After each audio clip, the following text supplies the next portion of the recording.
Viva Pit Senyor, mapabata man o matanda nakiisa sa pagdiriwang ng pista ni Santo Niño sa Maynila. Bitbit ang kanilang panalangin at panata. May unang balita si Jamie Santos. Viva Santo Niño!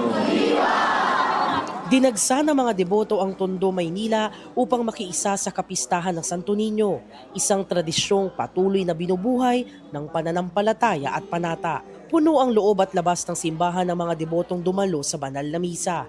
Marami sa kanila ang bitbit ang kani-kanilang mga imahe ng Santo Niño, taimtim na nakikiisa sa mga gawain bilang pasasalamat sa mga biyayang natanggap at paghingi ng patuloy na gabay. Kapansin-pansin din ang ilang bata na dinamitan ng kasuotang kahawig ng damit ng Santo Niño, habang ang ilan ay may dalang mga replika na ang ilan ay kasing tanda pa ng kanilang mga anak. Matapos ang misa, ipinabasbas ng ilang deboto ang kanilang mga dalang imahe ng Santo Niño. Sa labas naman ng simbahan, makikita rin ang mga imahe ng Santo Niño na sinasayaw bilang pagpapahayag ng saya at debosyon. Tinatayang nasa 7,500 ang dumalo sa kapistahan bandang 1:00 ng hapon nitong linggo.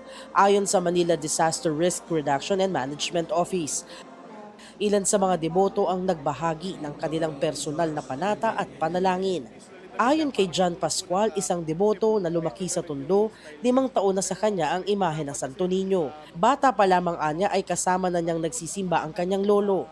Isang debosyong pamana at patuloy niyang pinanghahawakan hanggang sa ngayon, kung saan nakakatulong na rin siya sa pag-aalaga at paglilinis ng altar ng Santo Niño. Lahat po ng meron ako ngayon dahil po sa Santo Niño kasi dito nga po laki sa Tondo.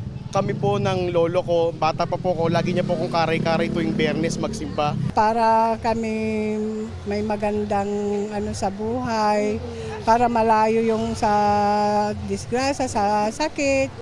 Si Ellen Aransado, mahigit 30 taon nang inaalagaan ng kanyang Santo Niño. Ang Santo Niño raw ang kanyang takbuhan tuwing nagkakasakit ang mga anak. Ito pong si Santo Niño, pag dito kami humiling, lalo na pag may mga sakit anak ko, talagang binibigay niya kung anong hiling ko, na pinagagaling talaga.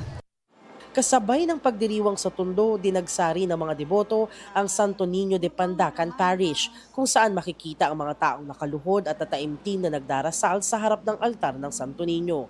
May mga bata at matatandang deboto ring bitbit ang kani-kanilang mga imahen.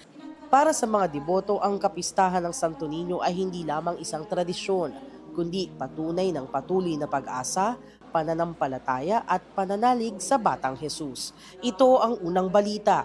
Jamie Santos para sa GMA Integrated News. Igan, mauna ka sa mga balita, mag-subscribe na sa GMA Integrated News sa YouTube para sa iba't ibang ulat sa ating bansa.